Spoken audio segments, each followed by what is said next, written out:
السلام علیکم، میں ہوں عامر خاکوانی۔ اپنے فیس بک اور یوٹیوب چینل میں آپ کا خیر مقدم۔ صداقت عباسی کا جو انٹرویو پی ٹی آئی کے رہنما صداقت عباسی کے انٹرویو کی ہم بات کر رہے تھے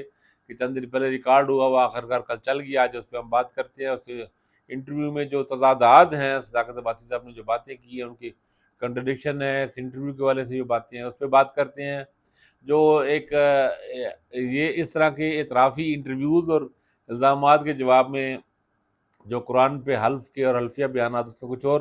نئے بھی لوگوں کے آئے ہیں، ویڈیوز آئے ہیں، ان پہ بات کرتے ہیں۔ اور اس پوائنٹ پہ، اس خبر پہ جو یہ کہا جا رہا ہے کہ عمران خان کے کسی قریبی بندے کا، بہت قریبی بندے کی بھی کوئی گواہی آنے والی ہے، اس پہ بھی بات کرتے ہیں کہ وہ کون ہو سکتا ہے، وہ گھر کا بیدی، کوئی لنکا ڈھانے کی کوشش ہو رہی ہے یا کوئی اعترافی بیان ایک اور قسم کا، اور اس پہ بھی بات کرتے ہیں۔ جو نئے دوست جو دیکھ رہے ہیں چینل، تو چاہیں تو سبسکرائب کر لیں، اس کو آپ کو اچھا لگے ویڈیو شیئر کریں اپنے دوستوں میں، اپنے حلقے میں متعارف کرائیں، اپنا فیڈ بیک دیا کریں، کمنٹس دیں۔ میں کوشش کرتا ہوں کہ ان کے جواب دوں۔ صداقت عباسی کا انٹرویو بدھ کو ریکارڈ ہوا اور یہ پیر کو چلایا گیا، اور یہ تو خیر کنفرم بات ہے کہ یہ انٹرویو ریکارڈڈ تھا، پہلے سے تھا، اور ڈان ٹی وی نے اسے رکوا دیا۔ ان کی مینجمنٹ میں ان لوگوں نے احتجاج بھی کیا، سینئر صحافیوں نے، لیکن لگتا یہ ہے کہ اتنا ایک دباؤ ڈالا گیا ان پہ، اور آپ جانتے ہیں دباؤ کون ڈال سکتا ہے، اس میں کچھ کہنے کی ضرورت نہیں ہے۔ تو وہ انٹرویو چلانے میں مجبور ہو گئے، کل رات وہ انٹرویو چل گیا، اور عادل شاہ زیب جو ان کے اینکر ہیں ڈان ٹی وی کے، ان کا بھی۔ اور سب سے بڑا تو کنٹرڈکشن نظر آتا ہے کہ وہ جو اچھا پورا انٹرویو نہیں تھا، پہلے بھی ہم نے بات کی تھی کہ خبر یہی آئی تھی کہ وہ انٹرویو مختصر ہے اور اس کو بڑھانے کے لیے کچھ اور چیزیں بھی کی، اس میں بھی ہم بات کرتے ہیں۔ لیکن اس انٹرویو کو ایک لیٹسٹ اپڈیٹ بنانے کے لیے کل غزہ پہ اور حماس پہ بھی ایک سیگمنٹ ڈالا، اور مزے کی بات یہ ہے کہ اس وقت ان کا ڈریس اور ہے، سوٹ اور ہے، اور انٹرویو جو ریکارڈڈ انٹرویو ہے جو انہوں نے ریکارڈ کیا اس میں اور ہے۔ وہ ظاہر پتہ لگتا ہے کہ یہ الگ الگ دو حصے ہیں جن کو جوڑ کے پروگرام چلایا گیا۔ تو پہلا کنٹرڈکشن تو یہاں سے سامنے آتا ہے۔ دوسرا، صداقت عباسی صاحب کی جو گفتگو ہے، اس کے اپنے تضادات، جس طرح الزامات لگائے انہوں نے، یہ بات بھی پہلے کہی جا رہی تھی کہ اب بشریٰ بی بی پہ بھی الزامات لگائے جائیں گے، ان کو بھی گھسیٹنے کی کوشش کی جائے گی۔ اور اسی لیے صداقت عباسی نے کہا کہ بشریٰ بی بی کی ایڈوائس پر عمران خان نے یہ 9 مئی سے پہلے 6 مئی کو اور 7 مئی کو جو میٹنگ بلوائی۔ اب یہ بھی دلچسپ بات ہے کہ اس میں ایڈوائس بھی کی بشریٰ بی بی، یعنی تاثر دینے کی کوشش کی گئی ہے کہ عمران خان بشریٰ بی بی کی کہنے پہ چلتے ہیں۔ اب بات یہ ہے کہ بشریٰ بی بی نے اگر عمران خان کو ایڈوائس دی تو عمران خان نے بلائے، تو عمران خان کو تو یہ بات بتانے کی ضرورت نہیں ہے سب کے سامنے کہ میں نے اپنے بیوی کی کہنے پہ ایڈوائس دی۔ تو عمران خان کی جس طرح کی پرسنالٹی ہے، جس انداز میں بات کرتے ہیں، اس میں وہ یہ بات تو پھر تک ہی نہیں بنتی۔ اچھا، اور کون بتا سکتا ہے عمران خان کے علاوہ؟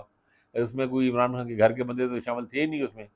تو وہ بھی ایک ظاہری بات ہے، صاف پتہ لگ رہا ہے کہ صداقت عباسی پہ یہ دباؤ تھا کہ بشریٰ بی بی کو بھی اس میں گھسیٹا جائے۔ پھر انہوں نے کہا کہ جناب، انہوں نے خان صاحب نے کہا کہ یہ جگہوں پہ احتجاج کریں اور ڈائریکٹ، اور وہی اسی طرح کے جو لیڈنگ سوالات، لوڈڈ سوالات، عادل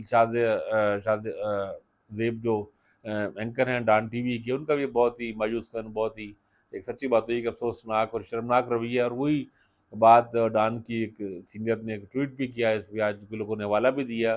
کہ انہوں نے ٹویٹ کیا، پروگرام چل رہا تھا، انہوں نے کہا کہ صحافت کا جنازہ ہے۔ وہ مشہور ایک ہے، جب یہ لسانی بل لایا گیا تھا سندھ میں سندھی زبان کا، تو جنگ نے یہ چھاپی تھی نظم کہ جو اردو کا جنازہ ہے ذرا دھوم سے نکلے، ایک طنز ایسی تھی، تو انہوں نے صحافت کا جنازہ ہے ذرا جھوم کے نکلے، ایک اور طنز کیا۔ تو وہ سچی بات یہ ہے کہ صحافت کا جنازہ ہی نکالا ہے، پہلے کامران شاہد نے، اور پھر شاہ زیب عادل نے، اور بھی اس طرح کچھ اور لوگ ہوں گے، اینکرز ہوں گے جو استعمال ہوں گے۔ اللہ تعالیٰ ان کو ہدایت دے کہ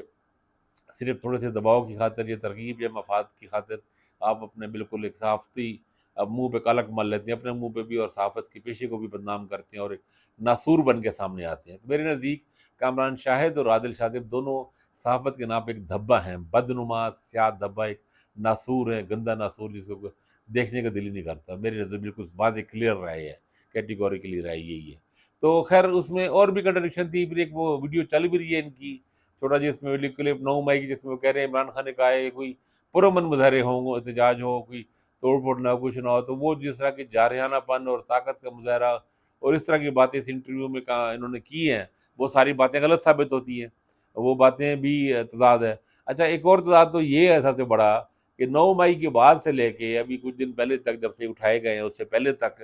یہ مسلسل دفاع کرتے رہے ہیں عمران خان کا، عمران خان کے ایکشنز کا، اور یہ بالکل ہر قسم کے ایسے الزامات کا جواب دیتے تھے۔ صداقت عباسی بہت ووکل تھے، بہت ایکٹیو تھے، یہ باتیں کرتے۔ اب وہ اچانک، اب وہ ان کے جو اب تک پچھلے 4 مہینوں میں آپ کا موقف تھا 9 مئی کے بعد سے، وہ درست ہے یا ایسے انٹرویو میں درست ہے؟ یہ اتنا بڑا کنٹرڈکشن سامنے آئی۔ پھر ایک اور بات انہوں نے کہا کہ میں جی بھی چلا گیا،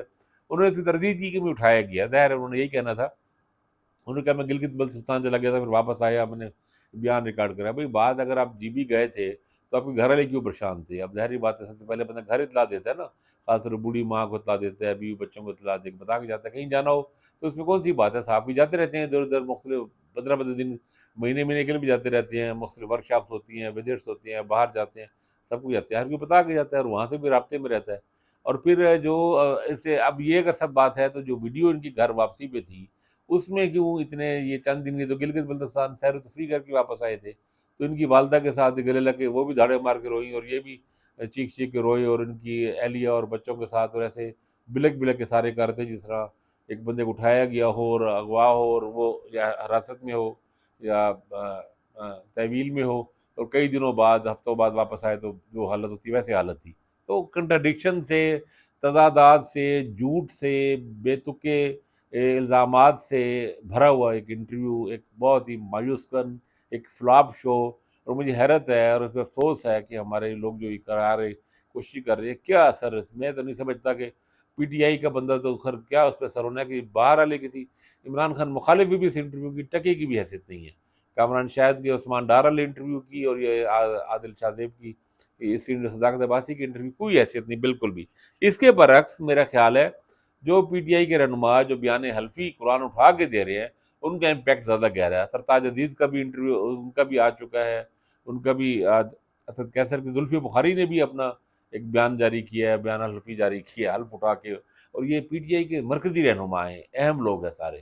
حماد اظہر بھی پہلے کر چکی ہے، ہم نے کل کی ولاگ میں بات کی تھی، پرسوں کے ولاگ میں علی امین گنڈا پور کی طرف سے بھی آیا تھا، عمر ایوب کی طرف سے آیا۔ یہ پی ٹی آئی کے سارے اہم لوگ ہیں۔ اور آپ دیکھیں ہمارے ہاں اس بات کی بڑی اہمیت ہے کہ کوئی قرآن حلف اٹھا کے بات کرتا ہے، وہ اس کی اور بات ہے۔ اور یہ اچھا جاوید، اچھا دونوں طرف ڈس انفارمیشن اور یہ کمپین کے ساتھ چل رہی ہیں۔ معروف اینکر کالمیز جاوید چودھری صاحب وہ باہر گئے ہوئے ارجنٹائن سے، وہاں سے ولاگ کر رہے ہیں، انہوں نے اپنے ولاگ میں دعویٰ کیا جی پی ٹی آئی کے رہنماؤں کو کہا گیا ہے، مگر آدھے لوگوں نے انکار کر دیا۔ انہوں نے وضاحت دی کہ ایک نام بھی نہیں دیا کہ آدھے لوگ کون سے۔ اور بھائی بہت سے لوگ تو موجود ہیں جو لوگ روپوش ہیں، ان میں سے کتنے سارے انہوں نے انٹرویوز کر دیے، بیانات دے دیے ہیں، کسی نے حلف دے دیا ہے، کسی نے ویسے ویڈیو سے بیان دے دیے۔ کچھ لوگ تو ایسے ہیں کہ جو ظاہری بات ہے ایسی جگہوں پہ ادھر ادھر موو کر رہے ہیں، یا وہ ایسے نہیں ہیں کہ وہ ہائی ٹیک یا اس طرح کی ٹیکنالوجی یا اس طرح کی چیزوں والی۔ لیکن آپ جب ایک کلیم کر رہے ہیں کہ آدھے لوگوں نے انکار کر دیا، تو کچھ کے نام تو لینا آپ۔ وہ بھی خیر ایسا کوئی نام نہیں۔ اچھا ایک بات جو کہی جا رہی ہے ان سرکلز کی طرف سے، کہ جو دوسری طرف کی نمائندگی کر رہے ہیں، کہ جی عمران خان نے کسی گھر کے ایک بندے کی کسی قریبی، اب ایسی گواہی آئے گی جو توڑ دے گی عمران خان کو، وہ ڈیمیج کر دے گی۔ اور پہلے خاور مانیکا کو پکڑا گیا، جو بشا بی بی کے ایکس خامند ہیں،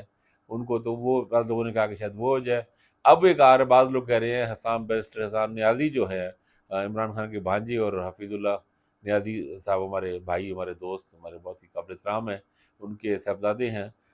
بیرسٹر صاحب نیازی، ان کو کافی دنوں سے اٹھائے ہوئے ہیں اور کوئی پتہ نہیں چل رہا ہے۔ انہوں ہائی کورٹس پہ بھی ریٹ رکھی ہے حفیظ اللہ نیازی صاحب، اور صحافیوں نے بھی اپیل کی ہے، اور بہت سے لوگ کوشش کر رہے ہیں کہ اس طرح ملاقات ہی کا موسم باپ بیٹی کی ہو جائے، وہ بھی نہیں ہو پا رہی۔ بدقسمتی یہ ہے کہ اب اس دفعہ یہ عجیب و غریب پیٹرن چل رہا ہے کہ جو اٹھاتے ہیں کسی کو اور وہ پتہ ہی نہیں چلتا، غائب ہی ہوتا ہے بندہ، کوئی اسے کورٹ آف لا میں پیش ہی نہیں کہتا۔ تو حسان نیازی کے بارے میں بعض لوگوں کا خیال ہے کہ اگر یہ ہوا تو یہ بھی افسوسناک ہے کہ یہ بھی ایک بھونڈی کوشش ہی ہوگی۔ سارے کو پتہ ہے کہ دباؤ ڈالا جا رہا ہے، ہر ایک کو پتہ ہے کہ آپ پریشر ڈال کے یہ کام کروا رہے ہیں، اور ایک طرح کا ایسا بیان ہے جس بیان کی کوئی حیثیت نہیں ہے، لیگل حیثیت بھی اس حیثیت نہیں ہے۔ جیسے یہ کسی کورٹ آف لا میں یہ گواہی کے لیے آئیں گے یہ لوگ، ان پہ جو جرا ہوگی ان کے بیانات کی دھجیاں اڑ جانی ہیں، کیونکہ اس کی سالڈ بیس گراؤنڈ ہے نہیں نا اس میں۔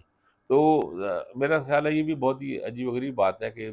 لیکن بعض لوگ یہ کہہ رہے ہیں، میں نے کہ لوگوں سے پوچھنے کی کوشش کی کہ ایسا کیوں ہو رہا ہے، ان کا خیال ہے کہ جی دیکھیں جی ہمیں بھی پتہ ہے کہ اس سے نہیں ہوگا رزلٹ اچھا، لیکن اس سے voter P T I confuse ہوگا، تو پی ٹی آئی کے ووٹر کنفیوز کرنے کے لیے حرکتیں کی جا رہی ہیں۔ مختلف چینلز پہ یہ سارے لوگوں کے انٹرویوز اور بیانات چلوائیں گے، چلو، اور بار بار چلیں گے کہ چلیں جی کچھ تو اس کا اثر پڑے۔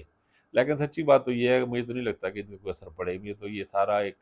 لاحاصل کوشش لگ رہی ہے، اور میرا نہیں خیال کہ ووٹر اس سے کم از کم کنفیوز ہوگا۔ کنفیوز کرنے کے لیے آپ کچھ اور کرنا پڑے گا، اور ان قریبی گواہیوں سے معاملہ بنے گا نہیں، بات بن نہیں رہی، بات بنتی نظر نہیں آ رہی۔ تو اب تک اتنا ہی، اپنا خیال رکھیے گا، اللہ حافظ.